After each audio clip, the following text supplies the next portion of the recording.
dia! Sejam bem-vindos à TVD, nosso último programa do ano. Nossa, pessoal, que jornada, não?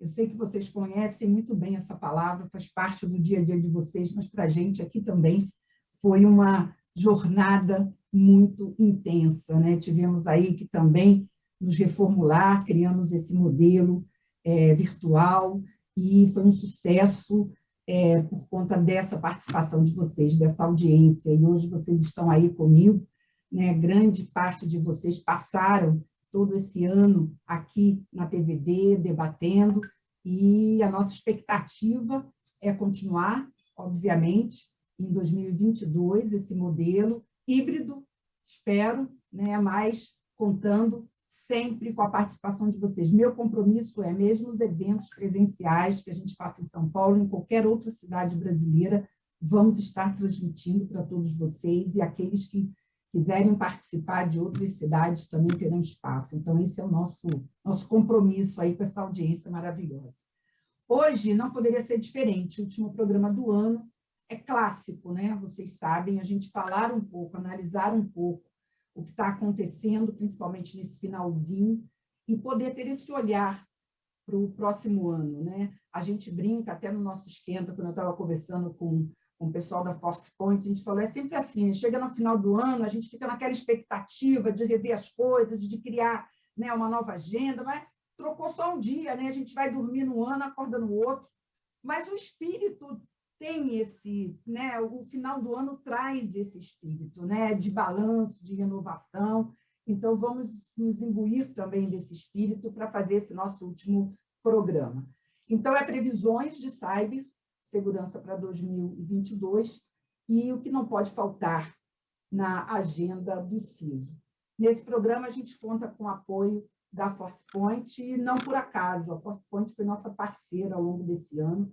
Desenvolvemos uma linha de debates com a Force Point e foram justamente temas que nós consideramos e que a Force Point trouxe, nos apoiou, temas que são muito e se tornaram muito relevantes. Zero Trust, que não é um tema novo, mas se tornou extremamente relevante nesse contexto. Então, tivemos em março, falamos sobre isso. Depois falamos também sobre vazamento de dados e SaaS, o conceito lá cunhado pelo Gartner, meio premonição, um pouquinho antes da pandemia, e depois veio a pandemia, e o SaaS acabou sendo aí um tema também muito abordado por todos vocês. Depois falamos também tanto de Zero Trust quanto SaaS de uma forma mais prática, do ponto de vista prático. Todo esse conteúdo está disponível no canal do YouTube, tá, pessoal? Então, quem quiser rever esses programas sensacionais, aí aproveitar o final do ano, né? Que está com mais tempo, reveja lá os nossos programas com a Force Point, sensacionais, no nosso canal, na TVD. E eu quero agradecer, mais uma vez, a esse apoio e essa parceria. E, claro, né, agradecer a presença dos nossos convidados, sempre, como vocês falam, timaço, só feras aqui na TVD, e eles estão aqui nesse nosso modelo, né, virtual, cada um de uma cidade, muito bacana. Então, eu quero agora apresentar para vocês. Então, contamos aqui no nosso programa com a presença do André Vidal. André CISO, na Pagar.me, está estreando na TVD, super bem-vindo. Ele tem 15 anos, não parece, tá? 15 anos de experiência em segurança da informação, é especialista em exploração de vulnerabilidade, trabalhou em grandes empresas, Telefônica, Banco Original, Banco Fibra, Willbank, e atualmente na Pagar.me. Uma história bacana aí nessas startups que já deixaram de ser, né? Fintechs e startups, hoje são empresas que estão dando um banho aí no mercado. E Vidal tem a missão de confeccionar uma área de segurança aí, contendo todos esses pilares. Ele cuida de cyber, de risco, de SecOps e de governança. Uau, André, tá com tudo, hein? Obrigada. Agradeço, Graça. Bom dia. É muito importante, bom dia. Essa estreia é bem importante para mim. Esse mercado está cada vez evoluindo, cada vez mais, a área de segurança é bem... Cada vez mais integrado também, né, André? É bem bacana ter todas essas pastas, né, essas frentes aí sob o seu olhar, bem bacana. Segurança de informação sempre foi um foco muito grande para mim, sempre tive essa paixão muito grande de trabalhar. Obrigado pelo não parecer 15 anos de mercado, gosto muito disso. Mas é isso, vamos conversar bastante, vai ser bem legal. Vamos lá, super bem-vindo. Já uma prata da casa aqui com a gente, o Cláudio Preuciso, na Team Brasil, diretamente da minha cidade, Rio de Janeiro. O Cláudio começou sua carreira como analista na Andersen Consult, atual Accenture, permaneceu lá por 15 anos, chegando ao cargo de Senior Manager. Na TIM, ele está desde dezembro de 2017. Atuou inicialmente com governança de TI, soluções corporativas, e depois assumiu a diretoria de Cyber e ICT Security. Bem-vindo mais uma vez, Cláudio. Obrigada. Bom dia. Bom dia, obrigado pelo convite. É uma honra, um prazer ficar por aqui, participar desse debate, desse último debate. Vamos ver o que tem na frente aqui para o próximo ano, quais surpresas Exato. o ano nos traz. Vamos sim. Também participando sempre aqui conosco, Douglas Rocha, gerente executivo de segurança da informação no Inter. O Douglas tem 20 anos, esse pessoal tem 20 anos, 15 anos, eu não sei, eu vou pegar a receita com eles, hein? Em segurança cibernética, redes e infraestrutura, responsável pela implantação e gestão de segurança em cloud, AWS, GCP e ambientes híbridos. Executivo atua também como engenheiro e especialista, colaborando para a segurança ser uma facilitadora, mitigando os riscos e contribuindo para a maximização dos resultados de negócios. Bacana, muito legal você já trazer essa pegada aí do business, Douglas. Bem-vindo mais uma vez aqui conosco. Obrigada. Obrigado, Graça, mais uma vez. Sempre bom participar aqui com vocês. E como eu falo nos outros encontros nossos, né, segurança tem que fazer parte do negócio. Já foi a época que segurança só dizia o não, né? Segurança tem que entender o negócio e facilitar o negócio, porque o negócio vai existir com ou sem segurança, entendeu? Muito então, bom. O recado já está dado, né, Douglas? Logo de cara, né? A segurança só é o negócio para empresas de segurança. Para as demais empresas, é mais um alicerce para a empresa, que vai fazer o negócio acontecer. Então, está parceiros. Muito bom, muito bom. Meu companheiro, Fernando Galdino, Head de Cybersecurity e Governança de TI na Aerofarma, no setor que está tranquilo, setor de saúde. O Galdino está aqui, eu sei, estou super agradecendo o seu tempo, Galdino. O Galdino vai conseguir ficar até o final, mas presente aqui sempre colaborando. Ele tem uma sólida experiência em controles e planos estratégicos. Além disso, é impulsionado pela abordagem de risco, inovação e liderança. Já conta com mais de 15 anos em SI, gestão de riscos e governança de TI, e inclui trabalhos em projetos de inovação para a proteção de produtos e serviços empresariais. Super bem-vindo, Galdino, muito obrigada. Sei que seu tempo está sendo super concorrido aí nessa reta, com um setor tão, né, importante nesse momento para todos nós, para todas as nossas vidas. Muito obrigada. Valeu, Graça, mais uma vez eu quero agradecer a participação, uma alegria, uma honra estar aqui com vocês. Tivemos um ano aí de vários eventos, né, e online, isso nos ajuda bastante. Toda vez que eu participo de um fórum aqui do Security Leaders, eu trago aqui para casa uma inovação, né, uma experiência nova, bom. E isso é muito importante para a gente, né, porque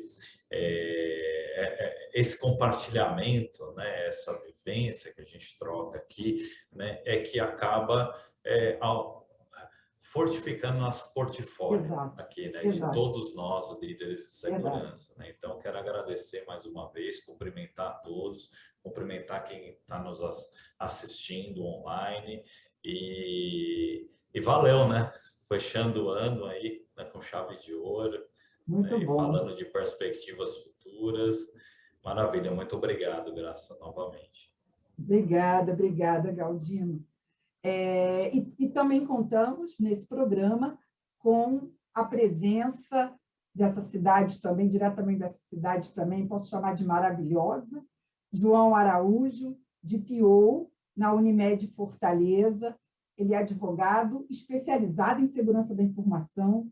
Muito bacana, gente, isso é uma tendência forte hoje, né? Eu conheço vários CISOs que estão estudando direito e advogados que estão estudando segurança da informação, né? Isso virou aí realmente uma tendência forte e proteção de dados pessoais. Ele é coordenador do Grupo de Estudos em Tecnologia, Informação e Sociedade, e encarregado pelo tratamento de dados pessoais na Unimed Fortaleza, mas de olho na segurança, né, João Monteiro Neto? Obrigada, muito bom você estar aqui na TVD conosco.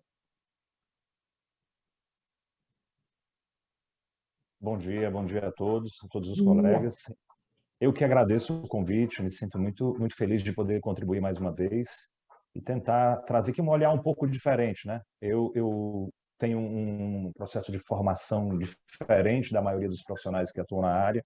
Não sou um profissional nativo da área de segurança, conto com o apoio de um time muito competente aqui na Unimed Fortaleza.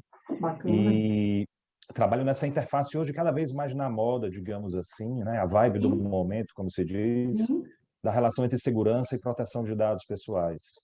Eu acredito que essa é uma das fortes tendências que nós vamos observar no próximo ano, principalmente pelo aumento da cobrança, seja da sociedade, seja dos órgãos de fiscalização com relação à obrigação que todos que tratam dados, inclusive pessoais, de garantir a segurança dessas atividades, né?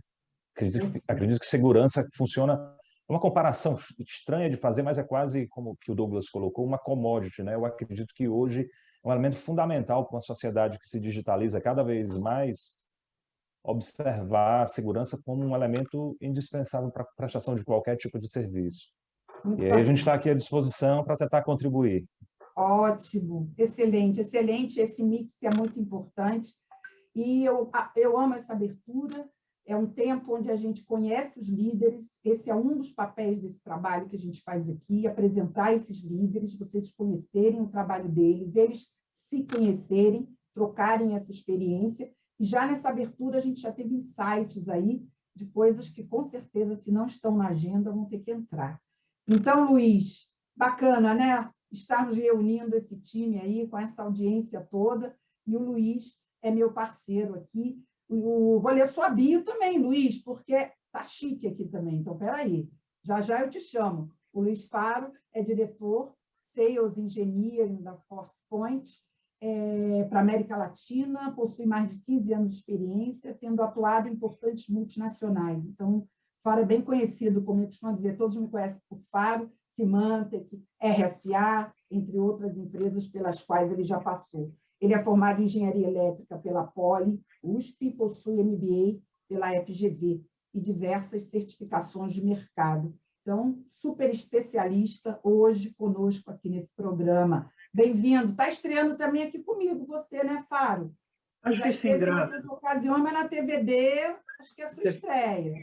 TVD ainda não. Obrigado por me receber, Graça. É uma alegria estar aqui com vocês e compartilhar um pouquinho do que a gente tem visto por aí.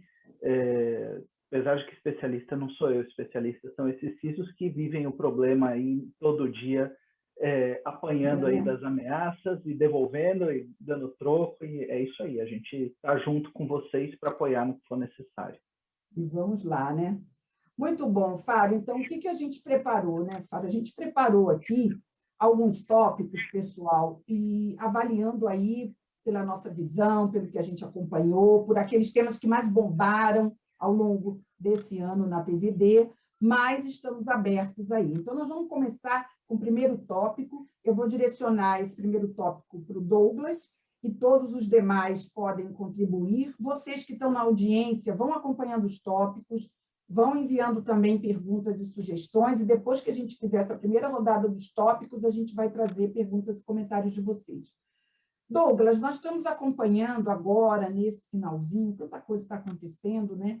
Mas essa exploração dessa vulnerabilidade de software, né, do Apache, o Log4j, e, na verdade, além de falar desse aspecto, eu queria falar um pouco dessa tendência, né?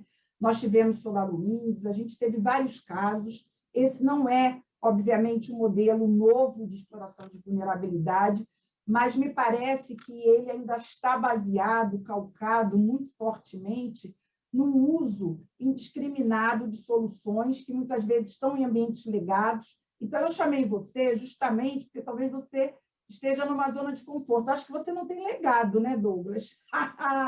Por isso que eu te chamei, Douglas, porque você está mais confortável para falar, porque aqui na TVD, saiba que os últimos programas o pessoal estava de cabelo em pé. Teve gente que falou, não durmo, não consigo dormir, está bem complicado. Então, Douglas, para você, na sua visão, esse é um tipo de exploração que tende a se manter aí no calendário do próximo ano? O fato de não ter legado deixa você mais tranquilo em relação a isso? Qual a sua opinião? Só para deixar um ponto aqui, acho que meus colegas vão concordar. O CISO que ele tiver confortável tem coisa errada. Ainda bem, né? Boa, já Sim. tem gente aplaudindo ali, né? André já aplaudiu, porque é verdade, né? A falsa segurança é aquele momento que você acha que você está seguro. Não tá. Você pode ter os melhores softwares que vai aparecer um Log4j no dia seguinte e vai derrubar toda a tua infraestrutura, entendeu? Todos os seus guarda-reios. Então, o Log4j é mais um, né, mais uma vulnerabilidade, assim como Heartbleed e outras que já surgiram. Isso. O que o CISO ou qualquer empresa precisa implementar, independente de ter um ambiente legado ou um ambiente já novo, nascido em cloud, você tem que ter um programa de correção dessas vulnerabilidades, identificação e correção das vulnerabilidades. Né? Só também ter, vou rodar um scan de vulnerabilidade, mas eu não tenho uma cadência de correções disso.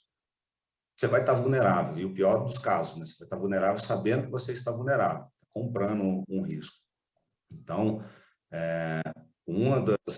dos conselhos, e aí quando eu converso até com amigos também da área de segurança, crie camadas, né? Linhas de monte ali um time, um red team, um time para procurar essas vulnerabilidades dentro, porque se o seu time interno identificar essas vulnerabilidades primeiro, vai sair barata a correção. Né? Na segunda camada, você coloca ali uma consultoria, fazendo um pentest, para poder ver se o seu time interno deixou algo passar. E aí, por último, tenho visto várias empresas caminhando para esse ponto, um bom programa de bug bounty montado, porque aí você tem pesquisadores que têm tempo suficiente, porque a consultoria você vai contratar horas. Tem tempo suficiente para poder encontrar, então você passa um funil e garante que pelo menos tem muita gente olhando para o meu ambiente, né? Eu não tenho aquela falsa sensação de segurança que as ferramentas lá, antivírus, DLP, etc., que estão me mostrando que está tudo ok, mas não está tudo ok. Aquilo ali é porque você sabe que você não está tomando umas porradas. E o ponto de vulnerabilidade que a gente tem que olhar, não tem que olhar só para dentro. Toda cumprimentos, a gente precisa estar bem atento, porque é um outro ataque. Como é que hoje tudo interligado, como é que os meus fornecedores estão tratando as vulnerabilidades no ambiente deles? Eu tenho algum botão, um break the glass aqui para cortar a comunicação rapidamente, caso tenha alguma suspeita de ataque vindo de algum fornecedor? A gente confia, né? Você tem aquela confiança nos fornecedores. Claro que tem todas umas regras do que ele pode chegar no seu ambiente, mas você está confiando. Tem algum tráfego ali que você não faz uma validação. Então, a gente tem que preocupar com todas essas nuances. E vulnerabilidade todo dia vai aparecer. Nosso mundo é regido a software. Então, onde tem código vai ter vulnerabilidade. A gente pode não conhecer hoje. Amanhã vai surgir um. Ou a gente já está convivendo com alguma vulnerabilidade que ninguém conseguiu identificar ainda. Mas no momento que identificar, vai sair todo mundo corrigir igual essa do Log4j. Tá, ótimo. Então, um comentário excelente do Douglas sobre essa primeira, não diria nem tendência, já faz parte da rotina do dia a dia, mas vocês percebem até na colocação do Douglas que, obviamente, a gente tem que ir criando estratégias um pouco mais eficientes. É como a gente sempre fala aqui, não é nada muito novo, mas a gente precisa renovar a nossa maneira de lidar com elas, né? E isso precisa ser pensado. Eu vi ali o Luiz, Luiz pediu a palavra, já ia passar para você, viu você aplaudindo, quando ele falou sobre correção, né, sobre outras ações que precisam ser feitas nessa tendência. O que você acrescenta aí, Luiz, que você acha que tem que estar na agenda do CIRS? Eu acho que a parte do ficar de cabelo em pé, eu pulei, né, por falta de cabelo, mas perguntaram muito, poxa, né, essa vulnerabilidade Log4j super grave, super complicada, como é que vocês estão lidando com isso na área? Gente, para a gente isso é uma sexta-feira, né? Não diferente de muitas outras que a gente viveu. Vulnerabilidades graves surgem, vão surgir, e isso não vai parar. E eu gostei muito do que o Douglas falou, concordo muito com você, Douglas. A única coisa que deixa a gente dormir é defesa em camadas. A gente tem mais de uma camada olhando, seja para investigar vulnerabilidades, sejam camadas de contenção, mas quem tem dois tem um, quem tem um não tem nenhum. Trabalhar com uma só vai deixar sempre a gente num problema, né? Então, eu concordo muito com você. Vamos colocar mais de uma empresa olhando, vamos criar programa para isso, vamos criar várias camadas de contenção para garantir que uma sexta-feira dessa não mate o nosso final de semana, nossa semana, nosso mês, e a gente possa dormir em paz. Muito bom, muito bom, muito bom. Galdino, acrescenta mais um ponto aí nesse tópico, Galdino? Sim, quero primeiro concordar, né? Acho que coincido aí com a análise dos meus colegas. Realmente, segurança precisa ter essa visão de camadas, né? Perfeito. Gostaria de acrescentar que quando a gente tem um evento como ocorreu nesse fim de semana, uma nova vulnerabilidade, agora tomando uma dimensão midiática, né, que cada vez mais, né, você liga agora, o Jornal Nacional está passando Esses jornalistas, vulnerabilidade. né, Galdino, não são fáceis. Datena está colocando na pauta até do Datena, né? Pô, antes era só eu, antes eram só especializados, agora eu estou cheio de concorrente. Você foi a pioneira, hein, Graça? Pô, comecei essa história, agora todo mundo gostou do assunto, né? Exatamente. O nosso tema está na pauta nacional, né? Tá. Eu acho que esse é o ponto, né? A gente trabalhar agora com essa ansiedade toda, né, que é criada, né, por essa dimensão que o problema vem tomando. E aí, gente, quero deslocar um pouco o foco para as nossas equipes, né? O quão é importante formar um time, né? E quão é difícil também, né, formar um time, ter um time. Por isso que a gente tem que cuidar bem dos nossos times, das nossas pessoas, porque são eles que se mobilizam no final de semana, né? Com aquela paixão que a gente conhece, né, dessa meninada, para usar ferramentas. E aí a gente, né, como líderes, tem que dar todas as condições necessárias, né, para eles atuarem, mas queria destacar e ressaltar que a importância da equipe, do time, né, que está ali pronto, né, para quando acontecer um evento como esse, uma vulnerabilidade, uma ameaça nova, né, essa galera está sempre de prontidão, né, e tendo a resposta imediata, né, a esse tipo de ocorrência. Então, acho que esse ano foi um ano de consolidação dos nossos times. Perdemos alguns talentos importantes, a gente estava falando um pouco disso, né? A gente vem perdendo até talentos para o exterior, né? Mas eu quero deixar isso muito em destaque, a importância da gente ter bons times, né, e ter boas pessoas no lugar certo, na hora certa, e usando as ferramentas. Pronto, né? Exato. Não dá para regimentar de uma hora para outra. Muito bom, excelentes insights. E na sequência, o André também pediu a palavra, André. Eu vi que você aplaudiu quando o Douglas comentou. Eu estava esperando você pedir a palavra, senão eu ia te chamar. O Douglas foi cirúrgico. Ele bateu exatamente no ponto evolutivo da área de segurança de informação. Se a gente for pegar o conceito, desde quando a gente foi montado a área de segurança de informação, que a gente saiu desde a área de telecom, passamos por infraestrutura, até a gente conseguir sentar na cadeira das pessoas grandes que hoje nós estamos, a gente conseguiu perceber um nível evolutivo muito legal na área de segurança da informação por N conceitos, né? A gente parou de ser uma área tão reativa para chegar a uma próxima à proatividade. E o Faro bateu na tecla que é muito interessante. Para nós, essa vulnerabilidade do Log4j é uma vulnerabilidade para nós comum. Zero Day acontece o tempo inteiro. A gente continua batendo na mesma tecla de vamos utilizar sempre a melhor aplicação na versão mais estável, não na última versão que saiu no mercado. Vamos testar, vamos ter times de red teams, blue teams, bug bounties, para criar um conceito muito legal. E antes de eu entrar aqui para conversar com vocês, duas pessoas do time do qual eu faço parte mandaram uma frase que eu achei super interessante. Não se pode fazer o trabalho de hoje com métodos de ontem para estar no negócio de amanhã. Essa frase, ela é maravilhosa.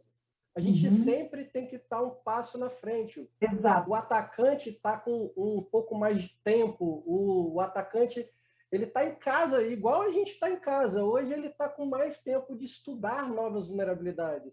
E agora ele está ganhando dinheiro. Antigamente era muito mais por conceitos, por fazer afinidade dentro de um grupo hacker, ou poder apresentar isso em algum lugar, ou chegar em determinados grupinhos e mostrar glorificado. Mas hoje ele está ganhando dinheiro. É bug bounty, é grana. Hoje é business. Hoje é business. Hacker hoje é business.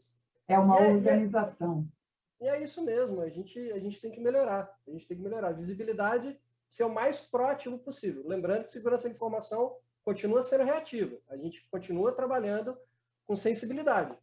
Mas vamos chegar lá um dia, ser proativo ao melhor ponto. Perfeito. Muito bom, pessoal. O primeiro tópico é óbvio, depois a gente pode até retomar, mas como a gente tem outras tendências, eu acho que essa a gente elencou para trazer logo, porque ela está aí. Mas eu acho que os insights aqui já desse primeiro tópico estão sensacionais e aqueles que ainda não têm isso estruturado, é como eu falei, né? São tendências, não são novas, mas o André trouxe essa frase fantástica, a gente precisa reagir às novas, às antigas, com estratégias novas, senão realmente a gente não vira o jogo. Muito bom, excelente. Vamos para o nosso segundo tópico, pessoal. O segundo tópico também foi muito falado aqui. O que a gente quer explorar nesse tópico? Tá bom, trabalho híbrido. Ok, todo mundo foi para casa, já falamos sobre isso, foram 2 anos debatendo como a segurança lidou com isso.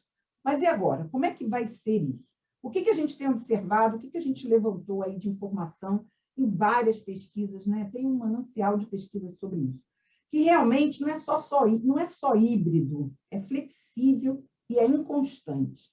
O que quer dizer isso? Quer dizer que hoje a Graça está aqui, mas amanhã ela pode decidir não estar, pode estar em outra empresa. É um turnover muito grande, uma entrada e saída de pessoas muito grande. Ao mesmo tempo, a localização dessas pessoas também, uma hora numa cidade, outra hora em outra hora dentro da empresa. Dali a pouco a empresa muda a estratégia, então não está nada, embora a gente já tenha uma definição em várias empresas de quem volta, quem não volta, mas isso não é nada 100% determinado. É indeterminado, é flexível e é inconstante. Como se preparar para isso agora que passou esse primeiro momento, né? Ficaram gaps, tem uns puxadinhos, né, Fábio? Teve uns puxadinhos aí que precisaram aí ser feitos, mas não vai dar para seguir com puxadinho, vai ter que consolidar algumas coisas na segurança, embora o entorno esteja tão transformador. Cláudio, vou começar com você. Você acredita que é um ano, sim, para olhar se tem gap, dar uma melhor organizada e se preparar para trabalhar nesse mundo tão indeterminado, tão flexível? Bom, então, o que a gente tem que esperar é que a falta de um pattern, a falta de uma regra vai ser a regra, né? Ou seja, adorei. o negócio vai querer a máxima flexibilidade. Quando falo do negócio, não é só o business, mas vai ser o RH definindo as políticas os usuários, o pessoal de TI vai trabalhar, onde os fornecedores vão trabalhar, como os fornecedores vão trabalhar, como se conecta. Então, a falta de regra vai ser a regra. E isso aqui não é algo que a gente vai conseguir reverter de qualquer forma. Esse aqui é um input, é um fato, é um dado que a gente tem que considerar e desenvolver a nossa estratégia de segurança baseada nisso. Se fala também o perímetro vai ser a identidade vai ser o novo perímetro.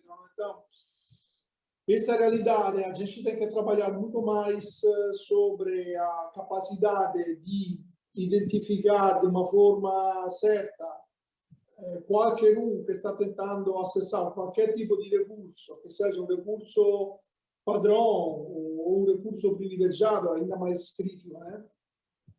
E conseguir ativar políticas de acesso aos recursos. Exato.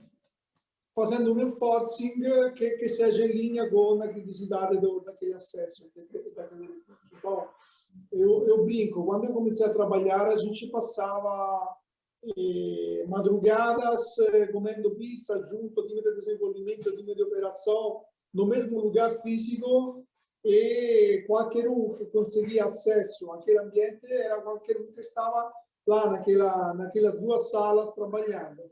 Agora, esse conceito não existe mais, né? Porque eu posso estar fazendo um trabalho, uma virada, uma change importante, com pessoas trabalhando da Índia, pessoas trabalhando da Europa, da China. Isso aqui é a normalidade. Então, o que a gente tem que ter é a capacidade de fazer uma distribuição, gerenciamento desses acessos de uma forma muito granular, baseada em uma capacidade muito forte de aplicar para qualquer recurso a política certa e identificar qualquer desvio.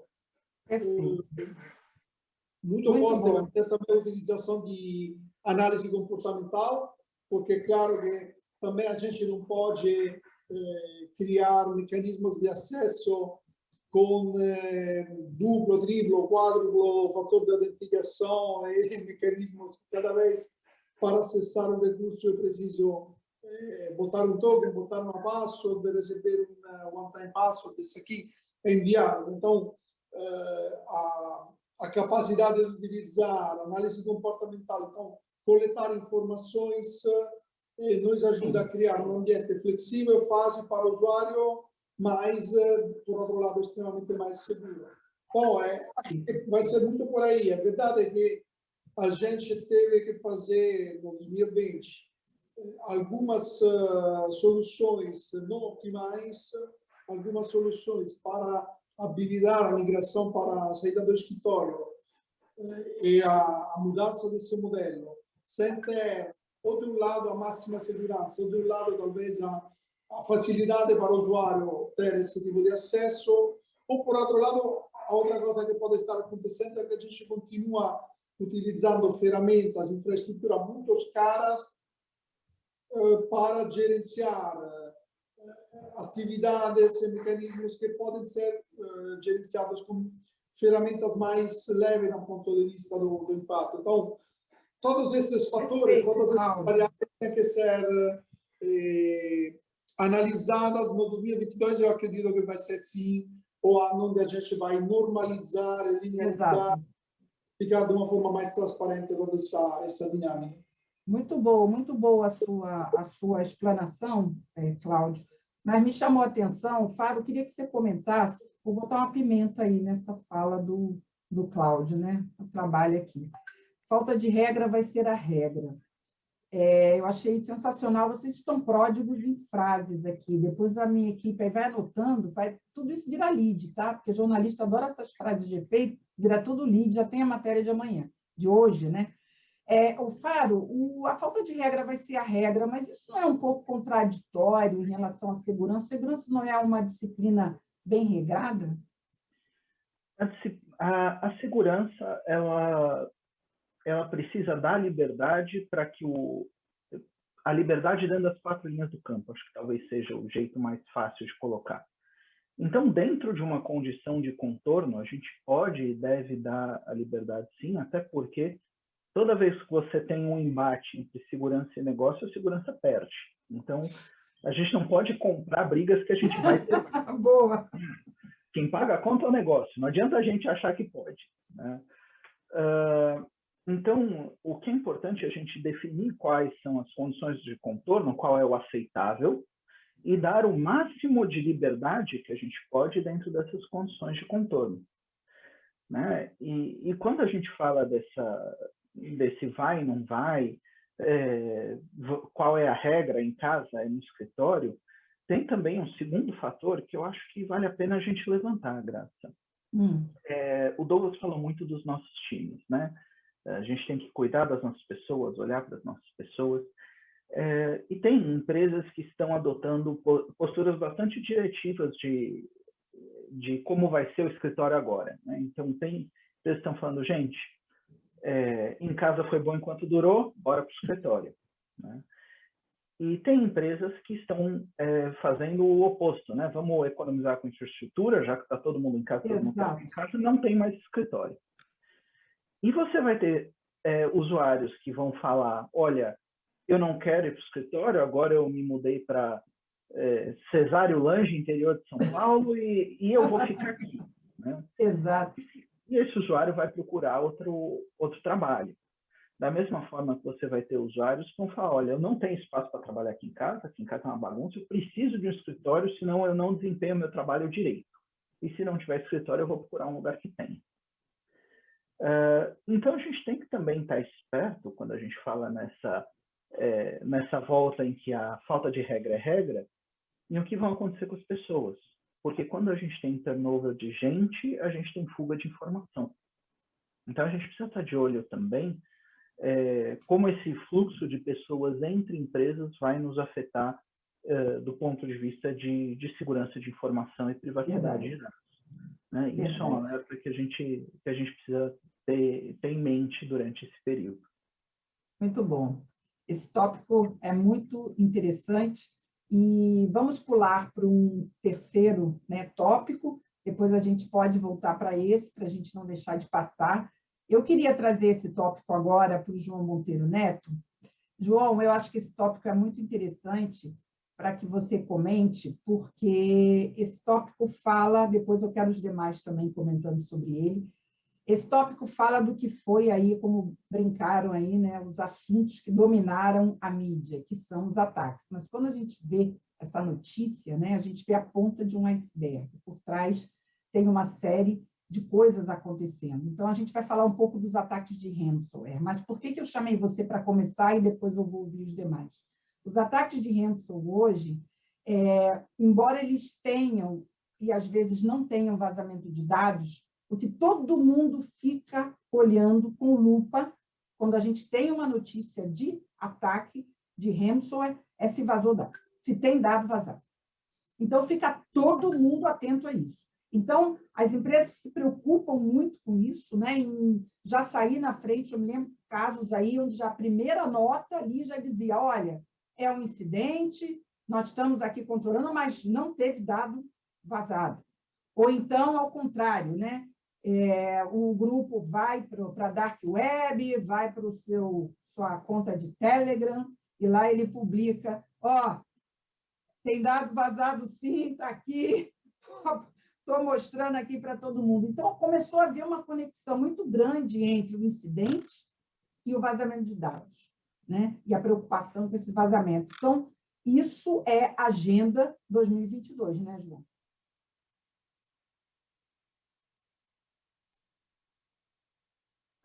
Obrigado pela pergunta, Graça. Vou tentar contribuir aqui dentro da perspectiva da proteção de dados pessoais, né, e da relação com segurança.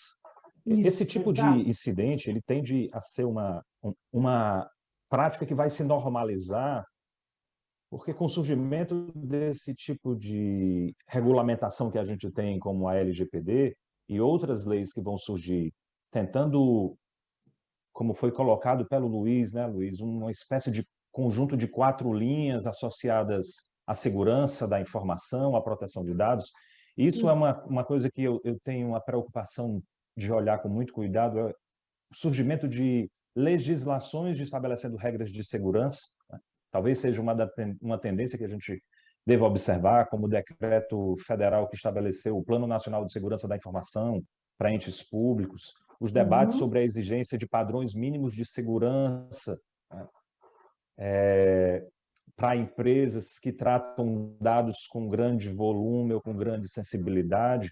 Então, no momento em que a gente começa a ter esse tipo de regulamentação e chamar esse tipo de responsabilidade, que deixa de ser só o abalo reputacional, o abalo econômico, mas o risco de uma punição, seja por meio de um órgão de fiscalização, seja por meio de demandas judiciais, faz com que esse conjunto de grupos criminosos, né, hoje essas organizações que atuam no desenvolvimento de ataques coordenados, tenham mais uma munição para explorar durante as suas atividades,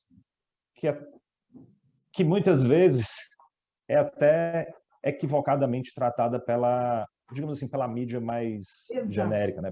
É isso que eu digo, está embaralhado isso, né? Eu vejo pelas notícias que eu acompanho, João. As pessoas dão, teve vazamento, não teve, ainda está bem nebuloso isso, né? Do ponto de vista da relação do incidente com o vazamento de dados pessoais.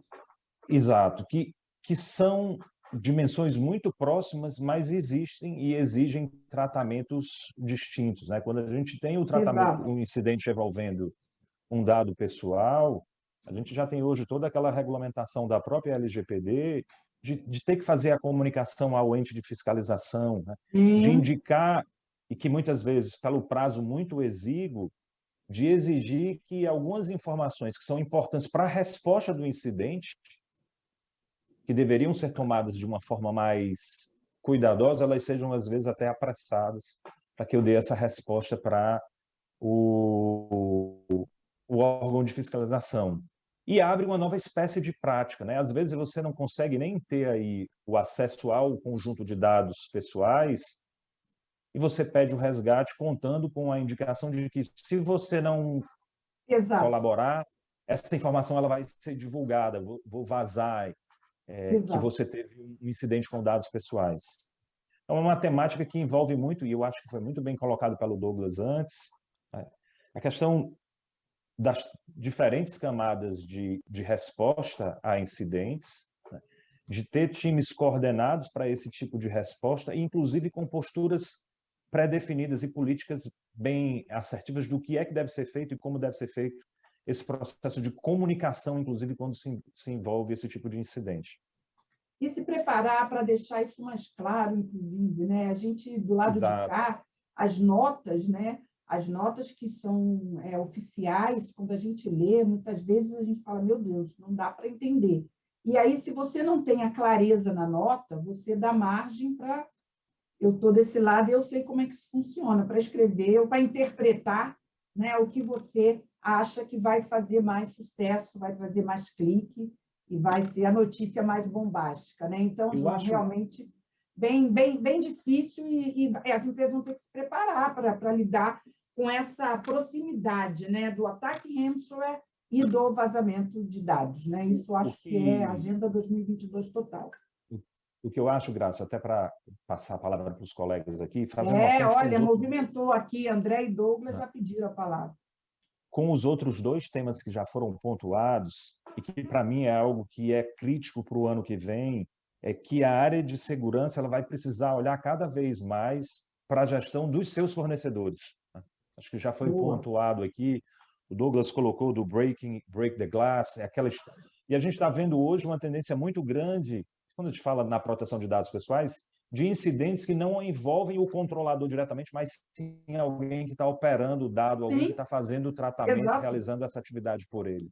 E essa relação, inclusive, de confiança que muitas vezes ela é colocada, ela vai exigir a adoção de uma série de atividade, digamos, de procedimentos e cuidados e produção de evidências por parte do gestor de segurança que a gente precisa amadurecer, né? Tem um processo de onboarding desse cara. Para esse cara entrar na empresa, ele tem que passar por um processo de avaliação, né?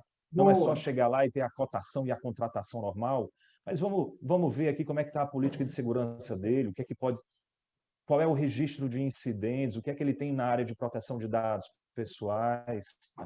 Hoje a gente olha, algumas empresas até já exigem, né, política de segurança dos meus fornecedores, qual é o requisito mínimo que esse cara tem que alcançar para ter relação com a minha empresa. O que, de novo, para finalizar, me chama a atenção que segurança vai passar a ser um diferencial competitivo, principalmente para quem está no mercado, não para grandes players, mas para empresas que normalmente trabalham sustentando atividades de grandes controladores. Segurança da informação vai ser um diferencial competitivo. Eu, João, entre 2 fornecedores, vou estar sempre procurando avaliar com muito cuidado, inclusive, às vezes, com a margem de preço, ter um corte no preço, para aquele cara que me garante um nível de segurança maior do que alguém que eu tenho dúvida. Boa, boa.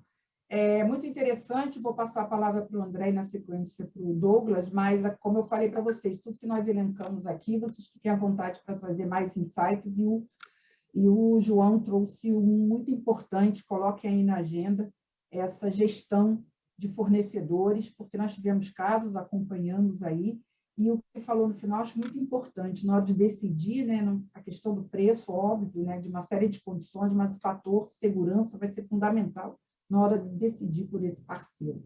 André, com você. Boa. João, maravilha. Você bateu também na tecla, né? Muito legal. Gostei muito. Nossa, o debate está cada vez melhor. Não, você não tem noção da audiência já, a quantidade de perguntas e comentários. Eu estou olhando aqui agora e falei, meu Deus do céu. Mas vamos tocar, porque não tem jeito, né? Muita coisa importante para falar. Está muito bom. Quando a gente discute a respeito de ransomware ou a gente discute a respeito de resposta a incidente, LGPD influenciada, a gente tem que lembrar que a gente não está trabalhando agora. A gente está trabalhando isso há bastante tempo. A gente tem um guia de bolso, que é a ISO 27000, basicamente a ISO 27002, que a gente lê esse negócio e trabalha isso a vida inteira. Então, cabeceira, né? Cabeceira, a vida toda. A gente utiliza a 27001 como realmente guia de bolso, para tudo aquilo que a gente vai executar, tudo aquilo que a gente vai fazer. Discussão a respeito de fornecedor, discussão a respeito de terceiro, discussão a respeito de acesso, isso daí já estava feito, a bolinha. Eu tive um gestor, Marco Julião, que ele sempre batia na mesma tecla. Vamos sempre utilizar o guia de bolso ISO 27001 para a gente tomar as melhores ações. E esse guia é antigo e ele continua sendo atual. E um ponto super interessante, que o Douglas provavelmente vai concordar comigo, existem alguns setores que eles são mais regulamentados. A gente não tem, nós, financeiro, a gente não tem somente a LGPD para cumprir. A gente tem o Banco Central para cumprir. Existem 2 regulamentações maravilhosas, mesmo não fazendo parte do setor, é legal dar uma lida, que a 3909 e a 4658, elas batem muito bem na tecla daquilo que é de resposta a incidente, validação de fornecedor, discussão a respeito de acesso.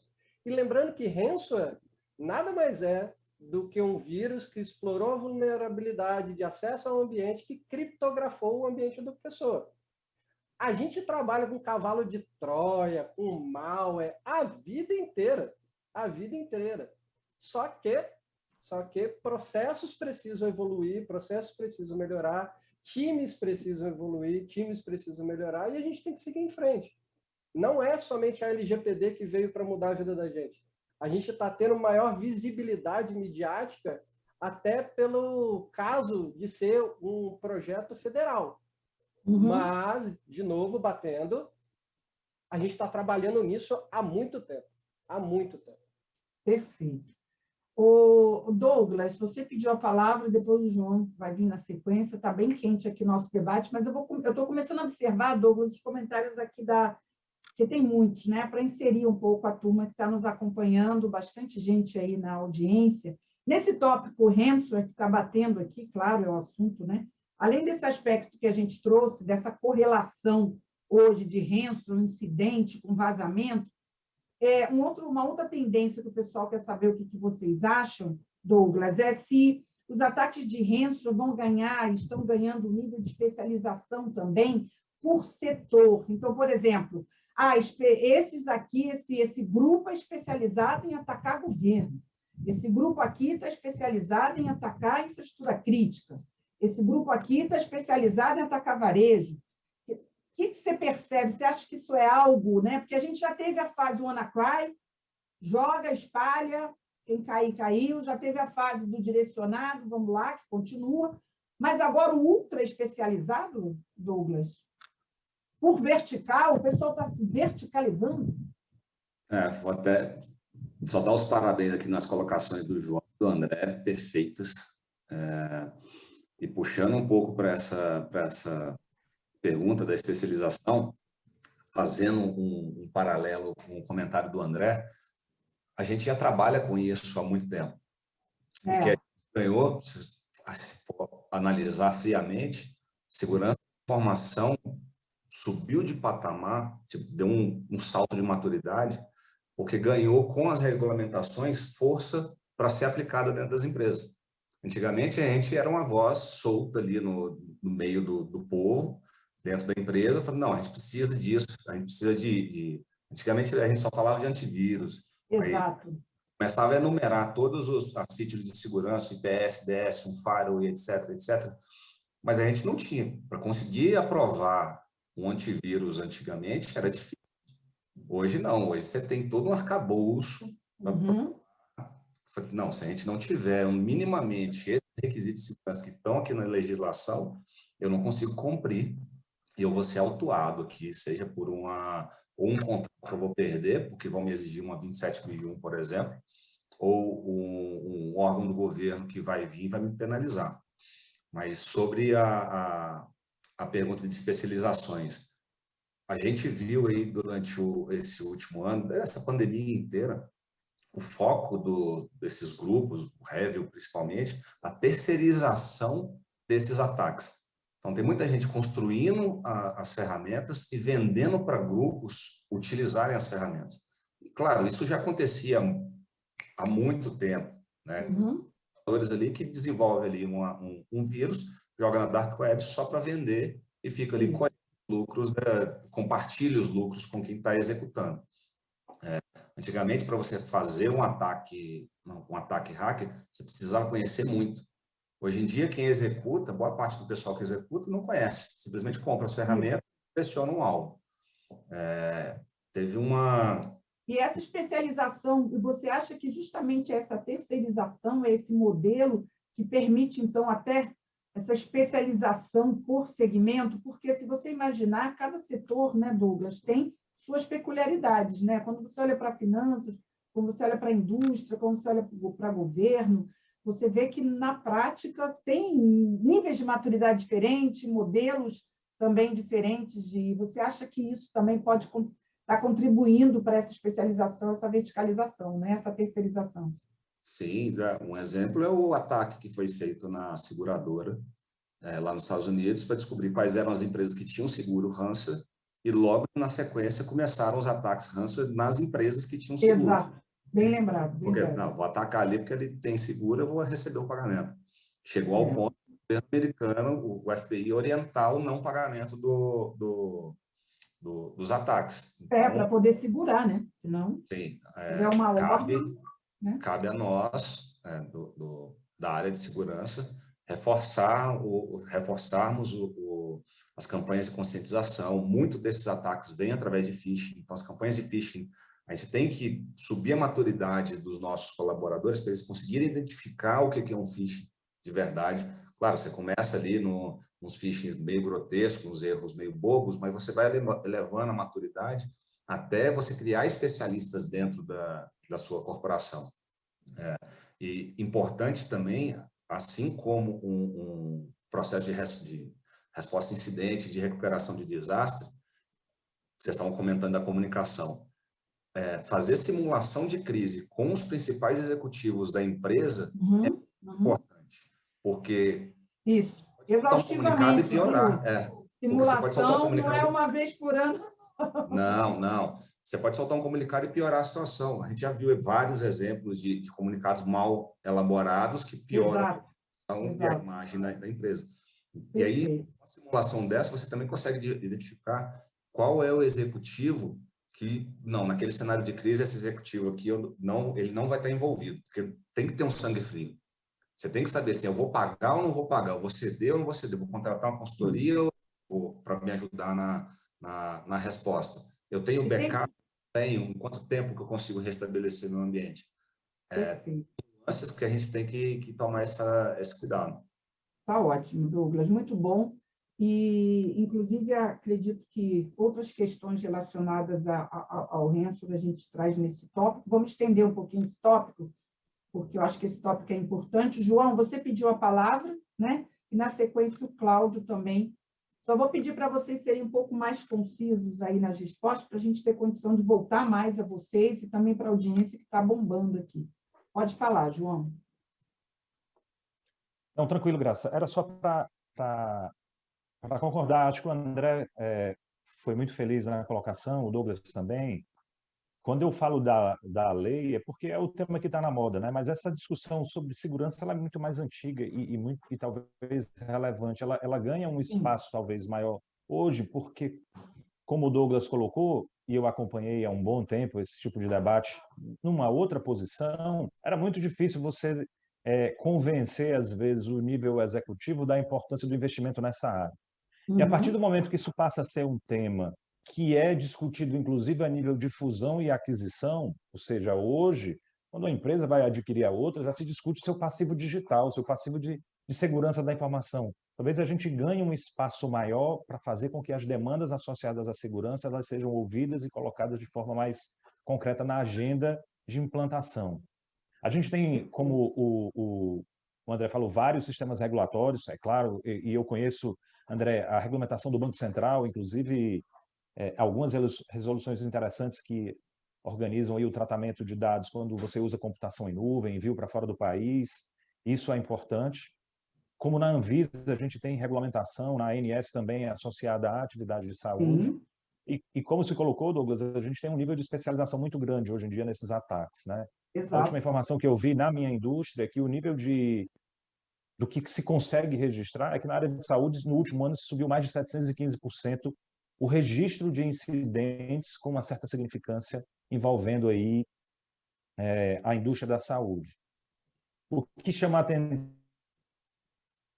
a atenção só uma provocação, tá, Graça? E aí eu paro de falar.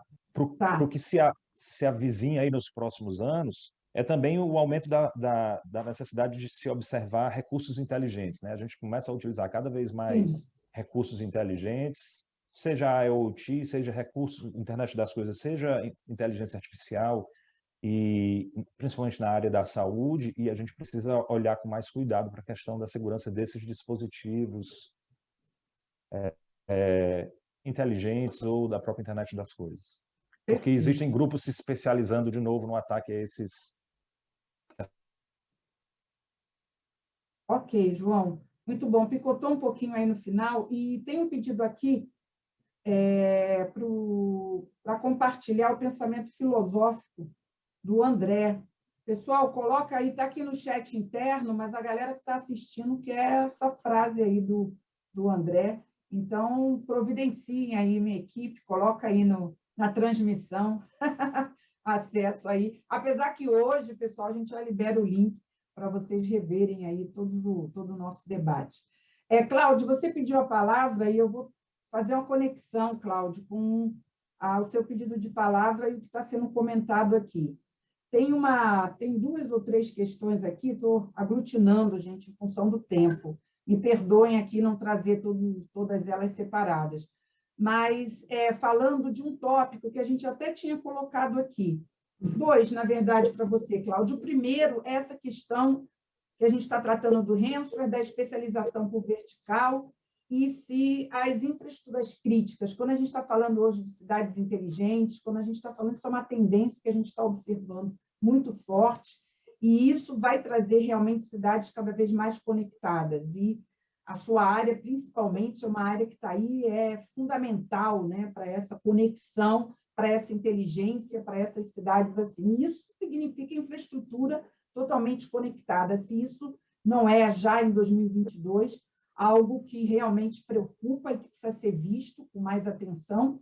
E também um recente caso, a gente não quer comentar o caso em si, mas o envolvimento, essa questão que foi trazida aqui de gestão de fornecedores, o quanto que as operadoras, né, também como parceiras aí em muitos projetos, elas estão aí também no olho do furacão, no sentido de que quando se vê uma situação, muitas vezes, de um incidente, tem uma cadeia toda envolvida, né, Cláudia? Então, falar um pouquinho desses dois aspectos.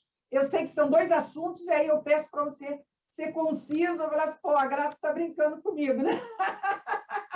Ela me traz duas perguntas em uma, traz um combo, e ainda quer que eu responda rápido, mas vamos lá, Cláudio. Bom, então, sobre a parte da especialização, já os colegas falaram que realmente tem uma organização organizações criminosas que é muito bem estruturada, ou seja, tem quem cuida da infra e aí depois disponibiliza a infra direto as assertes para quem tem mais uma visão vertical e consegue, de alguma forma, vias de exploração mais efetivas. Então, é uma organização, eu acredito que, por outro lado, nós que estamos na defesa dos negócios, vamos falar do negócio do bem, a gente deveria ter também uma capacidade de nos organizar de uma forma mais efetiva. Um ponto que eu estava querendo apontar é também, entre essas técnicas, que quem está tentando alavancar esses ransomware utiliza, o que me preocupa bastante, que tem que também chamar a atenção de quem cuida da segurança da informação como eu, é o fato que essas organizações estão tentando sempre mais de identificar insider com acessos privilegiados para facilitar esse tipo de iniciativa, compartilhando uma parte do resgate. Então, é um incentivo forte, porque, claro, que quando você tem uma ação criminosa milionária, o que você consegue compartilhar com um eventual insider que aceite de fazer isso é muito dinheiro. Então, pode ser realmente algo que gera situações muito críticas. Bem lembrado, Cláudio, muito bem pontuado. É isso aí. O cuidado com a gestão do acesso privilegiado tem que ser um cuidado muito mais... Tem que ser redobrado, né? Tem que ser redobrado, né, Cláudio? Tem que ter um conceito de tolerância zero, de não confiar de não confiar de ninguém. Não, retornando ao que eu falava, não é mais o período de todo mundo comer uma pizza na madrugada fazendo entrega. Eu não sei quem é que está com acesso aos nossos ambientes e o que ele pode fazer. Então, o conceito, a premissa tem que ser que qualquer um pode estar mal intencionado e querer fazer algo negativo, né? algo de criminoso. Então, esse aqui é um ponto relevante. Esse aqui é uma dos gaps que ainda talvez está bastante forte nas organizações. Perfeito, perfeito. A respeito do problema de como novos casos de usos, novas interações do mundo físico e do mundo digital, que vão ser habilitadas, por exemplo, na chegada do 5G, vão aumentar de uma forma incrível a superfície de ataque. É aquela situação. Agora a gente vai poder ter situações onde um ataque cibernético tem efeito até dramático sobre o mundo físico. Um atentado com vítimas. Então, esse aqui vai ser algo que vai nos responsabilizar ainda mais sobre a importância de embutir desde o início, desde a origem, a segurança nessas infraestruturas. Isso aqui é algo super crítico.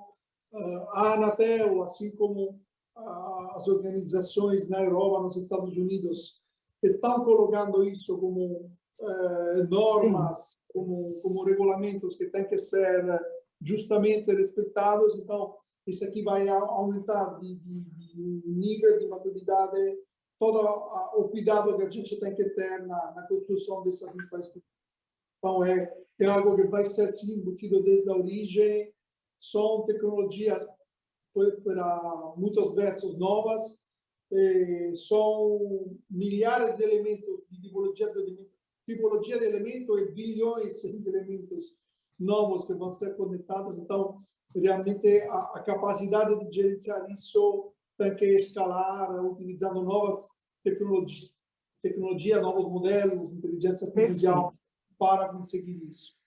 Espero ter dado uma resposta, né? Conseguiu, sim. Conseguiu e trouxe um gancho. Eu quero convidar o Faro para comentar, Faro. Muitas perguntas aqui dentro desse capítulo acabou se estendendo, né, Faro? O capítulo Ransomware, inevitavelmente, ele se estende.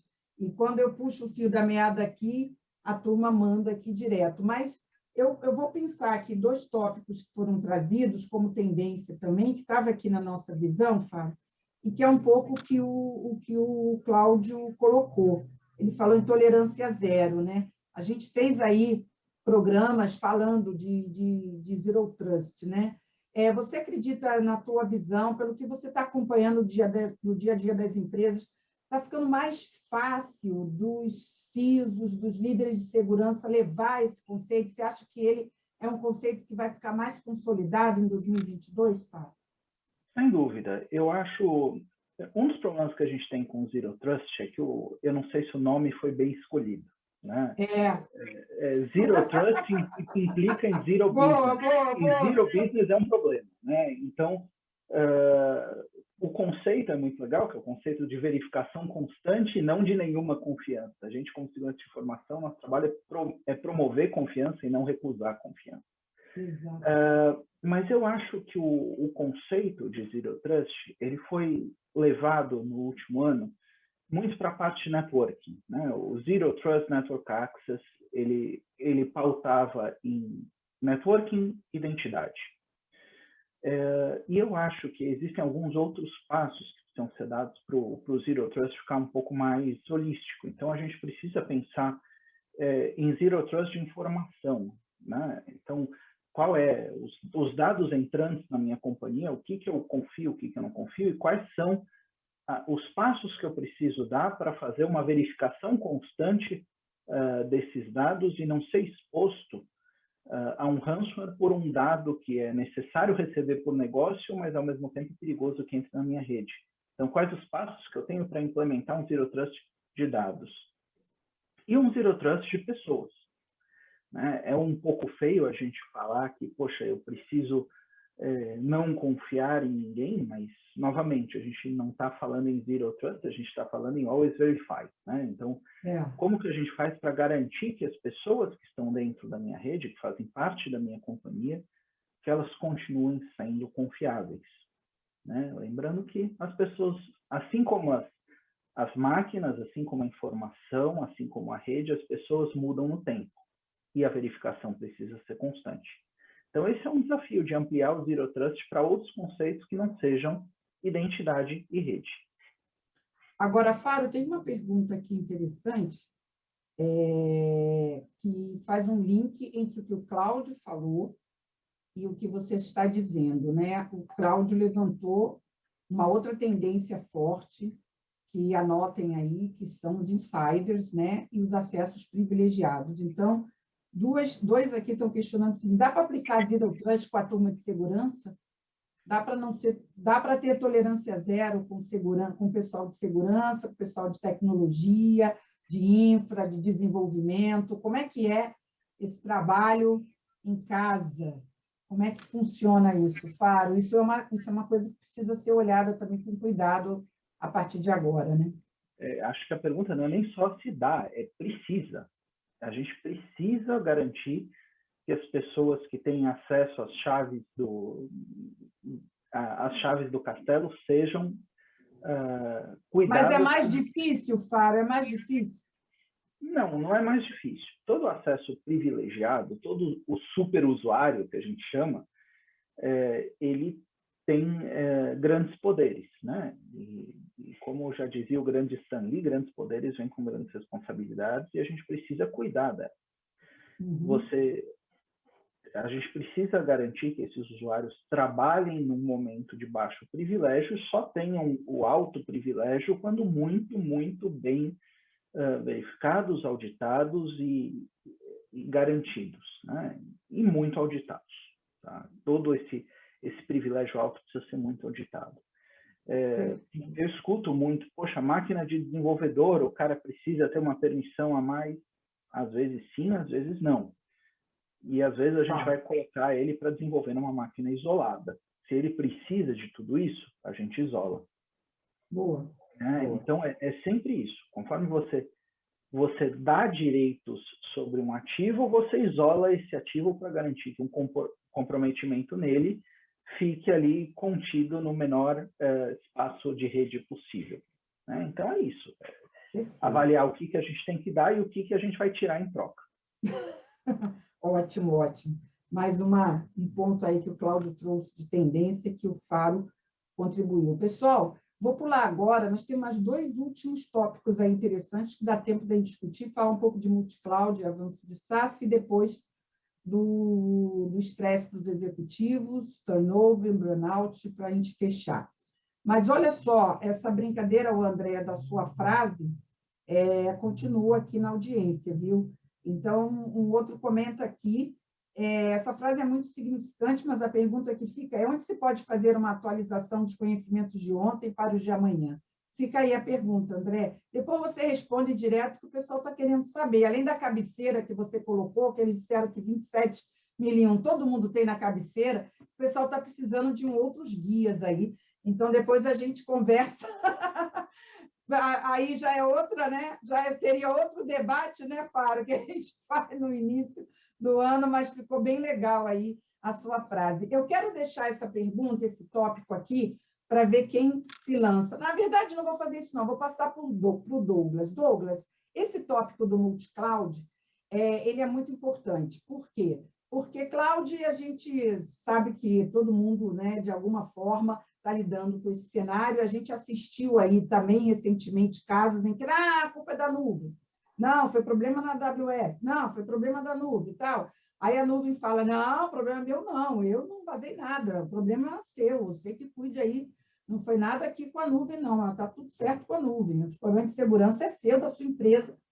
Então, Douglas, o que eu quero que você comente é o seguinte, SaaS, e isso que o Gartner trouxe, que a gente vem falando aqui, você acha que isso é uma tendência fácil de ser implementada? Ela vai pegar em 2022? Vocês já estão envolvidos com isso? Fala um pouco para a gente, você, que eu sei que está militando nesse terreno, o que você acha disso? Não, já pegou, né? Já pegou, né? Você precisa ter a visibilidade do que está acontecendo dentro da cloud, você precisa ter a visibilidade que os seus funcionários que têm acessos ali, o que eles estão fazendo. Acabou aquela... Há pouco tempo atrás tinha aquela percepção tipo, no meu ambiente on-premise eu tenho a visão, estar na cloud era estar na cloud, estou seguro. Mas a cloud é tão complexa lá dentro, as contas, quanto o seu ambiente on-premise. Então, você precisa ter visibilidade. E, às vezes, as próprias clouds não te dão as ferramentas necessárias para você ter a visibilidade do que está comunicando com o que, quem está consumindo tal serviço. Às vezes, você precisa agregar outras ferramentas e é aí que entra. Então, você precisa ter essa visibilidade de a rastreabilidade de quem está fazendo o quê e quando que está fazendo, para poder aplicar controles em cima. Não, tal agente pode comunicar só com tal agente, tal VPC pode comunicar só com tal VPC. O que eu vejo é que a maioria, isso acho que é coisa do mercado. A pessoa não tem a visibilidade como que está a comunicação ali dentro. Se você tenta fechar um security group, por exemplo, está passando pelo meu security group. Aí você vai lá, começa a mapear todo o tráfego, mapeia 6 meses, constrói a regra linda, maravilhosa, 3 meses depois para alguma coisa de funcionar. Porque tinha algum batch que roda anualmente e que você não mapeou naquele fluxo que você identificou. Beleza, vai lá, tuna a regra, coloca outras ferramentas plugadas na sua cloud para conseguir te dar visibilidade do que está subindo na cloud, porque com muita gente com acesso na cloud, mesmo que seja, você tenha um controle de infraestrutura em código, onde passa por toda uma esteira de validação, que você tem ali 90% do seu ambiente. Você consegue identificar o que está subindo, mas sempre tem algum administrador que vai lá, aquele velho detalhe, né? Ele pode fazer, né, subir alguma instância na mão, subir alguma configuração na mão, mas não deve. Então, usar esses poderes, né, essa responsabilidade para momentos de crise. Mas sempre tem vou burlar aqui a regra, porque eu preciso subir alguma feature nova para soltar para os clientes.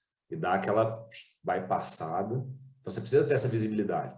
Né? Não é cortar o acesso de todo mundo, bloquear todo mundo, mas ter o monitoramento. Eu tendo essa visibilidade, a palavra fico repetindo, visibilidade, porque você sabendo o que está acontecendo no seu ambiente, você consegue ter um processo de resposta a incidente, você consegue responsabilizar aquela pessoa que fez um acesso indevido. Às vezes o acesso foi para poder resolver um problema ultra mega urgente, que não podia passar, esperar um fluxo de aprovação. Não, fez, resolveu, e aí você justifica.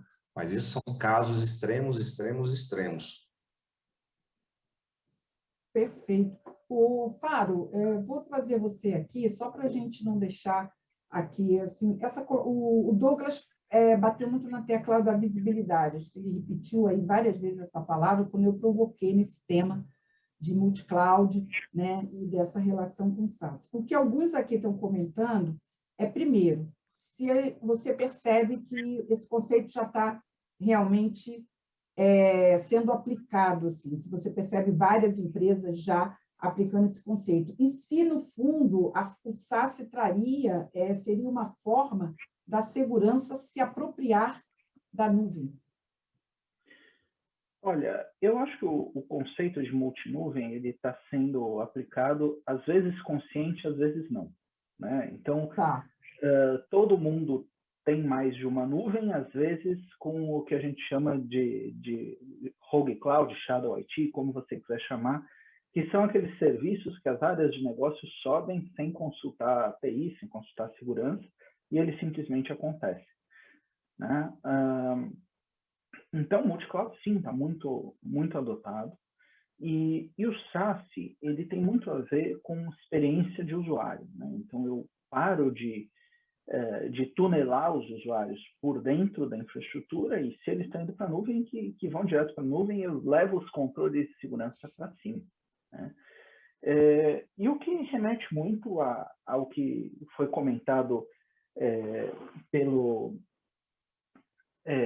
Douglas, né, que a culpa é da nuvem, a gente tem ouvido bastante, e a culpa da nuvem é o novo, o sistema não deixa eu fazer. Né?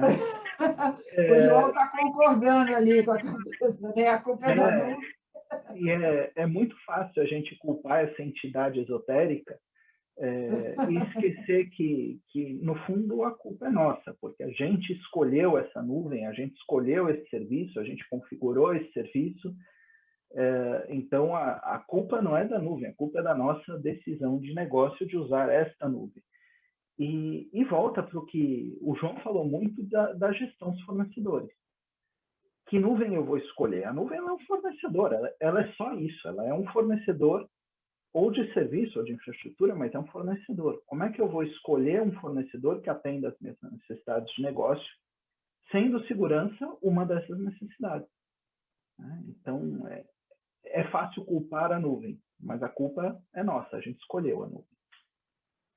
E, por último, Faro, ainda nesse tópico, só para a gente não deixar aqui a pergunta, algumas questões aqui em branco, seria justamente a relação entre, quando você fala de gestão de fornecedores, mesmo que eventualmente, né, não se faça, como foi falado pelo João, um onboarding mais efetivo, quando se pecar, digamos, né, na escolha dessa nuvem, e, enfim, a gente sabe que os processos no dia a dia são complexos, ainda tem muito Shadow IT acontecendo, né? A visibilidade, como o Douglas colocou, às vezes não é total. Um modelo de SaaS mais bem implementado, ele consegue ajudar a recuperar esses gaps? Sem dúvida. O modelo de SaaS, ele ele traz como requisito a segurança feita da nuvem para a nuvem. Então, sem dúvida, ele ajuda a trazer tanto visibilidade quanto controle, né? São os dois lados. A gente precisa olhar, auditar e responder, mas a gente também precisa prevenir um monte de acidentes que podem ser prevenidos, né?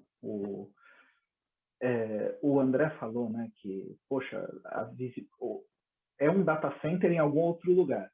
E o fato é esse, você também pode ter ataques contra a sua nuvem e você precisa proteger do mesmo jeito, e o SAST visa responder isso, né? Como eu chego na minha nuvem, como eu protejo a minha nuvem, como os meus usuários chegam na nuvem. Perfeito. Pessoal, estamos chegando no último tópico. Uau, nós conseguimos, hein? Além dos que nós elencamos, ainda vieram aqui outras excelentes contribuições. A gente vai precisar rever esse programa, porque realmente está sensacional aí, vai servir de base, todos aqui elogiando bastante, mas a gente não queria deixar também de tocar num assunto muito importante, né? Eu que fico acompanhando aqui a dança de cadeiras de vocês, estou vendo muitos CISOs irem para o outro lado do balcão, estou vendo muita gente mudando, um turnover muito grande e muito estresse, né? Eu acompanho, por incrível que pareça, nos bastidores, os casos de incidentes, porque os CISOs não são porta-vozes oficiais, então as mídias não conseguem falar com os CISOs. Eu fico falando em off com eles e vejo, né, todo o trabalho, todo o estresse que é você enfrentar uma situação como essa, muitas vezes depois ficar até exposto, né, no final, quando passa todo o incidente, sua carreira, sua posição. Então, tudo isso gerando muito estresse. Eu queria uma rodada final falando sobre isso, se esse tema não é um tema que tem que começar a estar presente também nas nossas discussões, falar um pouco sobre a função, o perfil dessa liderança, de como essa liderança tem que estar posicionada nesses momentos de crise, né, o estresse que está relacionado a essa carreira e a importância de olhar isso. Quem poderia começar? André, vou começar com você. Essa rodada final, né, e uma mensagem aqui final. É um trabalho, né, árduo, necessário, estressante. Como é que você está vendo isso? Como é que você acha que tem que se buscar, né, essa resiliência, não só da tecnologia, dos ambientes, mas uma resiliência dos próprios líderes de segurança, né? Vamos lá. Esse assunto é muito quente, né? Porque quando foi lançado o discurso a respeito da LGPD, e a gente estava entrando sempre batendo na parte de controles, conceitos, ataques e tudo mais, a pessoa direcionada para esse tipo de assunto, com certeza, era o cara líder da área de segurança de informação. Não tinha como discutir isso. Ele é a pessoa que estava na frente, ele é a pessoa que ajudou a fazer a tratativa, ele com o time tinha maior visibilidade a respeito das respostas que foram feitas, mas também era necessário fazer a comunicação externa, tanto para nível de fornecedor ou via público, né? E o maior problema está exatamente nesse conceito. Como fazer esse tipo de comunicação ou como acumular esse tipo de função estando nessas duas cadeiras. Lembrando que a parte de resposta a incidente, ele é um ciclo muito grande. Então, a pressa foi até que a gente disse, a pressa da resposta que o João bateu, e é maravilhosa, sim, sobre o incidente de segurança de informação e como está sendo feita a tratativa, como está sendo feita a análise de tudo aquilo que aconteceu, o vazamento, proteção dos dados, ou como foi tudo executado, não cabe somente a uma pessoa. Eu acho que cabe a um grupo de pessoas. Tanto junção de compliance, tanto a junção do jurídico, tanto a junção do pessoal de infraestrutura, quanto a junção do pessoal de segurança de informação. Eu acho até injusto dar este cargo para uma pessoa só. Para mim deveria ser um grupo, para mim deveria ser um silo de resposta externa, interna, para tudo aquilo que está acontecendo. E 2022 foi tudo aquilo que a gente disse. A gente espera que novos... Não tão grave assim, não, mas a gente espera que novos Log4j aconteçam, a gente espera que novos Eternal Blues aconteçam, a gente sabe que vai acontecer. E a resposta vai ser a mesma resposta que a gente deu a longo prazo. Midiaticamente, A gente vai ter mais acesso, vão ter novas informações, a gente vai se expor cada vez mais e, de novo, burnout acontece. A gente vive, a área de CISO, ela vive numa cadeia de borderline muito grande. A gente é sempre ou 0,80, 0,80, 0,80. A gente vive já em crise há muito tempo. A gente escolheu essa profissão. Não tem o que fazer. A gente resolveu trabalhar em crise. Mas eu acho, de novo, que não compete somente a nós tomar essa decisão ou estar na frente desse jogo de cintura aí, não. Muito bom. Excelente, excelente, André. Cláudio, queria ouvir você também nessa rodada final sobre a importância, né, dessa posição e do quanto ela tem que lidar com todos esses cenários de crise e o quanto isso tem que ser uma disciplina, um capítulo que também precisa ser cuidado, olhado, discutido, né, para criar, como eu estou brincando aqui no final, maior resiliência. A gente fala tanto de resiliência, mas um CISO também resiliente, né, do ponto de vista de pessoa, né, porque afinal é um ser humano. Sem dúvida, sem dúvida. O ponto central acredito que seja o apoio que na organização esse papel recebe. Esse burnout, essa dificuldade para ir em frente, acredito que seja muito mais um tema relacionado a se sentir sozinho, sem as ferramentas oportunas, sem as ferramentas adequadas para enfrentar algo que é extremamente complexo, ou, por outro lado, saber que, claro, a direção estratégica, o conhecimento tecnológico, técnico, o conhecimento das normas é algo que a organização pede para ser responsável, para esse CISO, mas, por outro lado, ele ter a capacidade de escuta na organização, na alta diretoria da empresa, no board, para que esses pontos sejam considerados com a devida atenção. Eu acredito que a chave é tudo nesse ponto.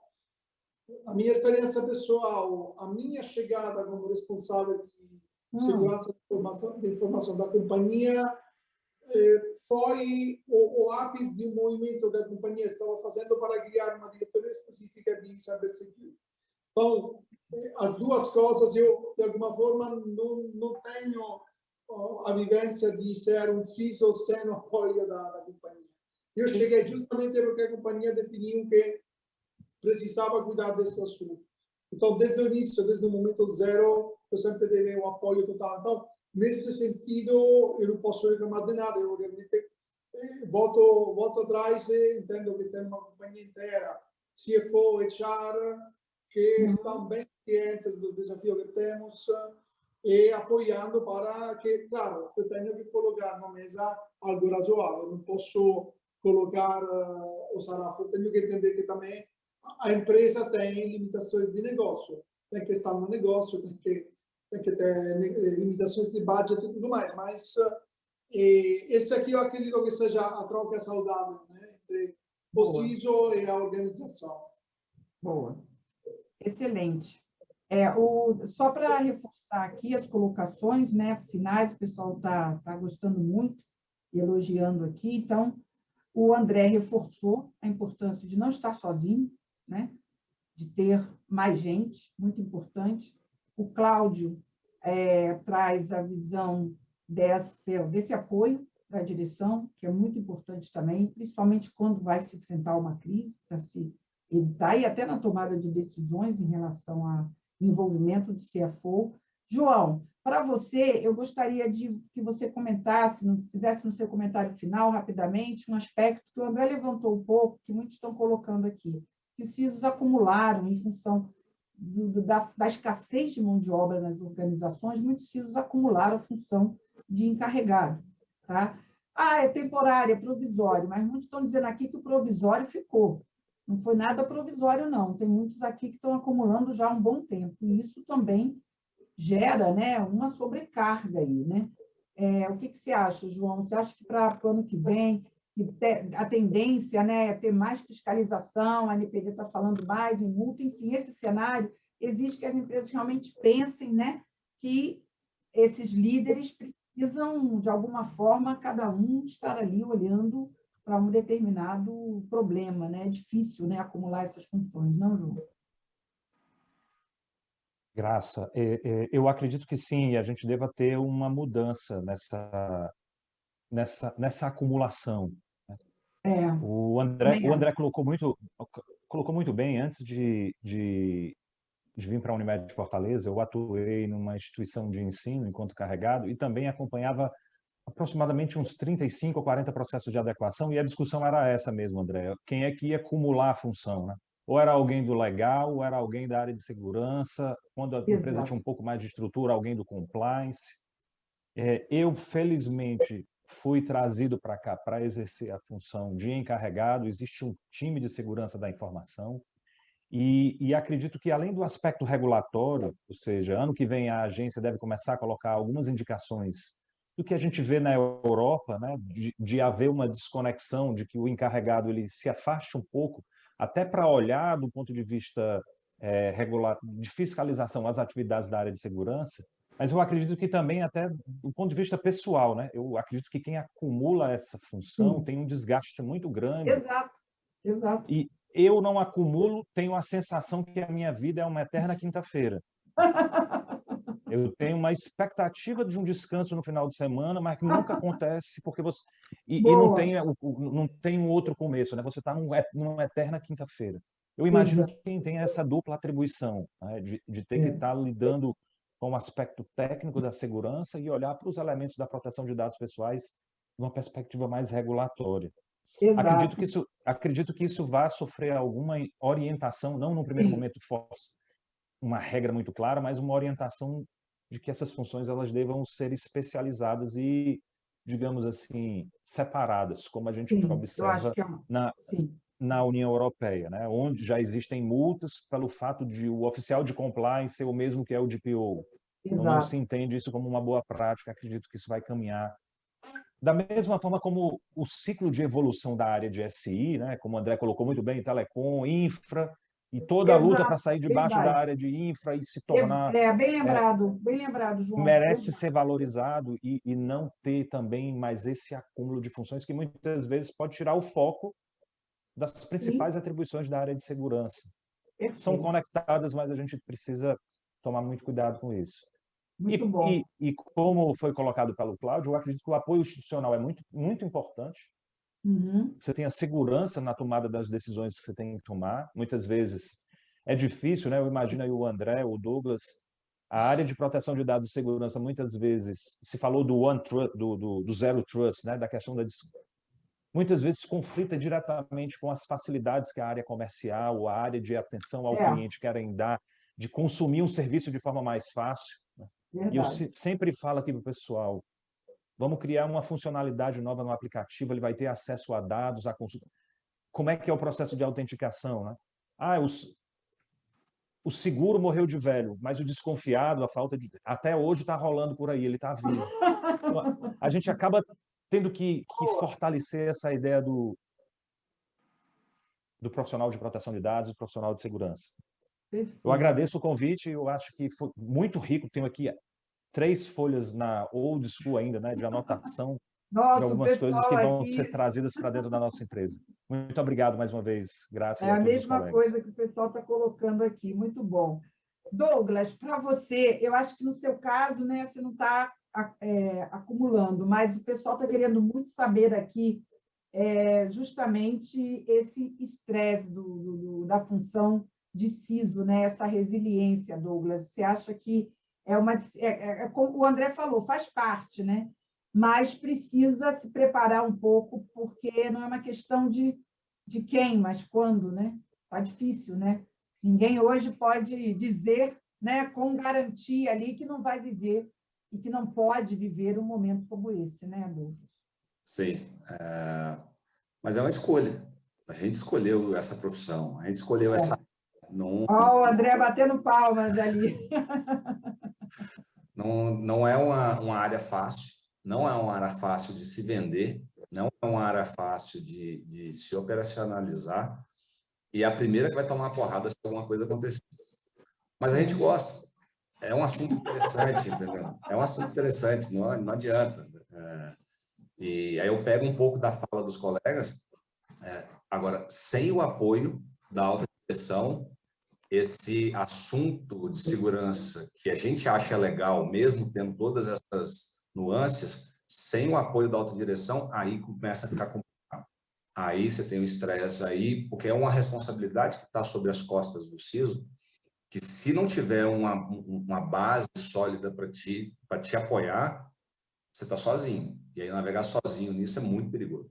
E acho que aí surgem os desgastes, né? Mas a área é gostosa de trabalhar. Sou meio suspeito. Que venham mais, né? Tem um gap aí de mão de obra, que venham mais, né? Nós vamos continuar, viu? Esse assunto vai fazer parte agora, em 2022, ele vai ser um tema bastante debatido aqui. Carreira, mão de obra, especialização. Vamos criar aí, vamos incentivar também profissionais que querem entrar na área de segurança, que querem entender a carreira. Muitos me ligam perguntando, tem que fazer engenharia de computação ainda? Tem curso especializado? Leva esse tema para a TVD. Vamos trazer, sim, vamos trazer mais para esclarecer mais essa geração que está querendo entrar. Está chamando a atenção da mídia, está chamando a atenção da geração que está olhando e pensando, poxa, eu acho que é uma carreira bacana, vou me aventurar. Faro, eu queria passar para você a conclusão, embora seja muito difícil concluir qualquer coisa nessa virada de ano, mas o que você deixa aí de insights, além desse super agradecimento, né, a essa turma maravilhosa que bateu esse papo muito bom com a gente aqui? Eu acho que, antes de mais nada, é isso, é agradecer. Eu também tomo notas analógicas aqui, estou com páginas anotadas. Eu acho que o que eu deixo, assim, a gente está vivendo uma crise de mão de obra em segurança de informação.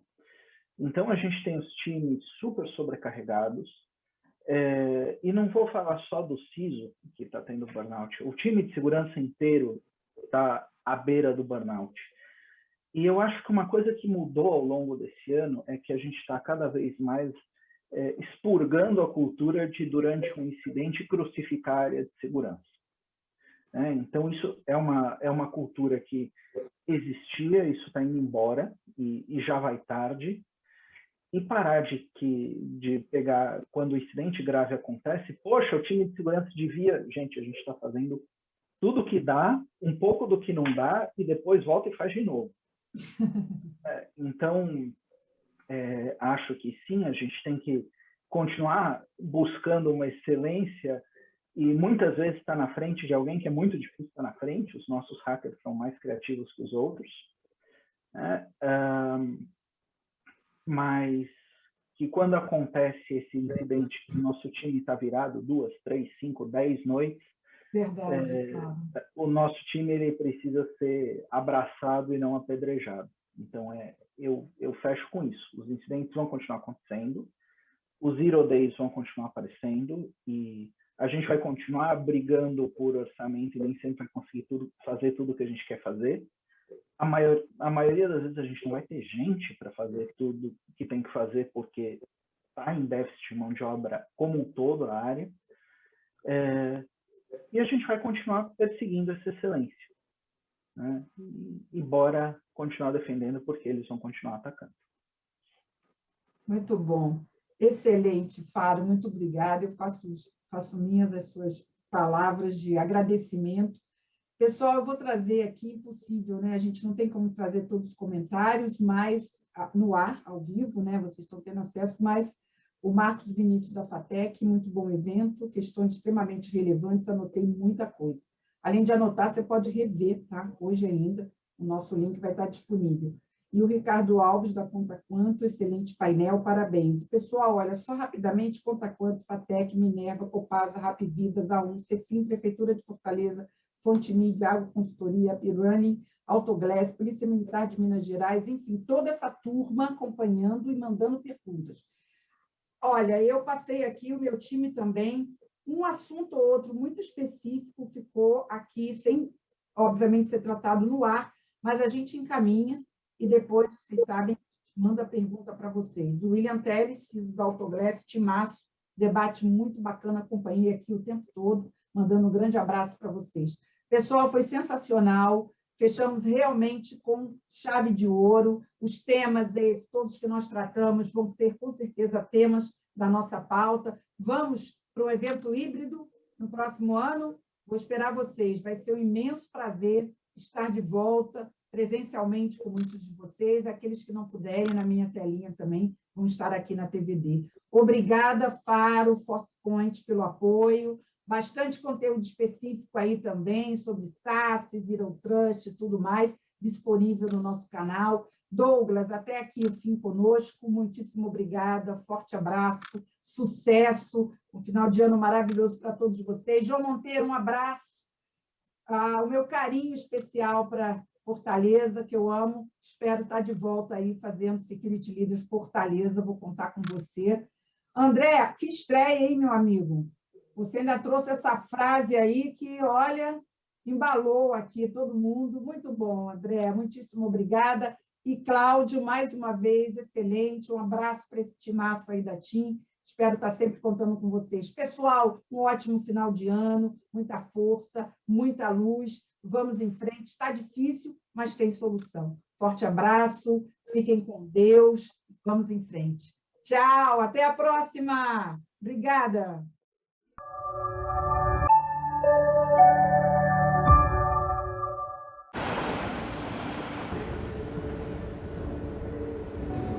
We may not be together,